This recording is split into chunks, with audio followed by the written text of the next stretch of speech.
विजयनगर का दरबार उस दिन असामान्य रूप से शांत था। आमतौर पर जहां हंसी, बहस और तर्क वितर्क गूंजते रहते थे, वहां आज एक गंभीर वातावरण था।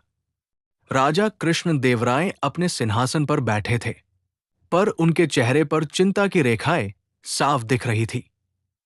दरबार के सभी मंत्री, विद्वान और सेनापति उपस्थित थे, सिवाय एक व्यक्ति के, तेनालीराम। राजा ने चारों ओर नजर घुमाई और बोले, आज तेनालीराम दिखाई नहीं दे रहा। क्या किसी को पता है वो कहाँ है? तभी दरबान ने आगे बढ़कर कहा, महाराज, तेनालीराम सुबह से ही नगर में घूम रहा है। कहते हैं किसी समस्या की जड़ तक पहुंचना चाहता है। राजा कुछ सोच ही रहे थे कि दरबार के द्वार पर भारी वस्त्रों में लिपटा एक अजनबी प्रवेश करता है। उसके चेहरे पर आत्मविश्वास था और आंखों में चुनौती। उसने झुककर प्रणाम किया और बोला, महाराज, मैं मगध राज्य से आया विद्वान हूं। मेरा नाम आचार्य कालनेमी है। मैं आपके दरबार की बुद्धि की परीक्षा लेना चाहता हूं। दरबार में खुसर पुसर शुरू हो गई। राजा ने शांत स्वर में पूछा, किस प्रकार की परीक्षा? आचार्य कालनेमी मुस्कराया, मैं 3 प्रश्न पूछूंगा। यदि आपके दरबार का कोई भी विद्वान उनका उत्तर दे दे तो मैं हार मान लूंगा, पर यदि कोई उत्तर न दे सका तो आपको यह स्वीकार करना होगा कि विजयनगर का ज्ञान अधूरा है। यह सुनकर कई मंत्री तिलमिला उठे। राजा ने गंभीरता से कहा, हम चुनौती स्वीकार करते हैं। प्रश्न पूछिए। पहला प्रश्न, वो कौन सी चीज है जो जितना बांटी जाए उतनी ही बढ़ती है? दरबार में सन्नाटा छा गया। एक मंत्री ने कहा, धन। आचार्य हंस पड़ा, धन बांटने से घटता है। दूसरे ने कहा, ज्ञान।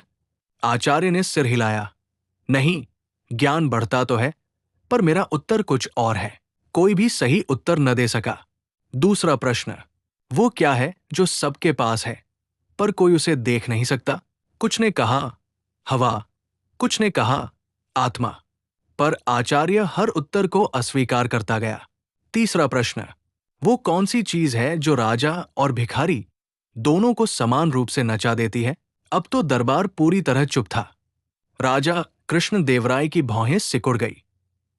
तभी बाहर से एक जानी पहचानी आवाज आई, महाराज, यदि अनुमति हो तो मैं कुछ कहूं। सभी ने मुड़कर देखा। धूल भरे वस्त्रों में, चेहरे पर वही चिरपरिचित मुस्कान, तेनालीराम खड़ा था। राजा के चेहरे पर राहत छा गई। आओ तेनाली, आओ। लगता है आज तुम्हारी बहुत आवश्यकता है। तेनालीराम ने आचार्य कालनेमी की ओर देखा और बोला, आचार्य जी, प्रश्न कठिन नहीं है, बस देखने का नजरिया चाहिए। पहले प्रश्न का उत्तर, जो जितना बांटा जाए उतना बढ़ता है, वो है खुशी। आचार्य चौंक गया। तेनाली आगे बोला, जब आप किसी को खुशी देते हैं तो आपकी खुशी भी बढ़ जाती है। आचार्य ने पहली बार सिर झुकाया। दूसरे प्रश्न का उत्तर, जो सबके पास है पर दिखता नहीं, वो है समय।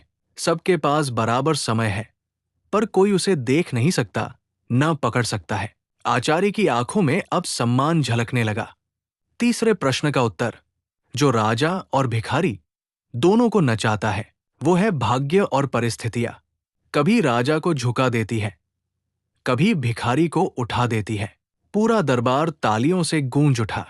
आचार्य कालनेमी ने हाथ जोड़कर कहा, महाराज, आज स्वीकार करता हूं, विजयनगर की बुद्धि अद्वितीय है और तेनालीराम सच में असाधारण है। राजा कृष्ण देवराय मुस्कराए। तेनाली, तुमने एक बार फिर सिद्ध कर दिया, बुद्धि केवल पुस्तकों में नहीं, जीवन की समझ में होती है।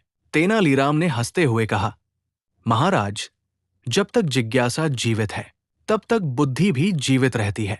दरबार फिर से अपने पुराने रंग में लौट आया, हंसी, तर्क और ज्ञान की चमक के साथ। कहानी का संदेश, सच्ची बुद्धि सरलता में छुपी होती है। ज्ञान से बड़ा है दृष्टिकोण।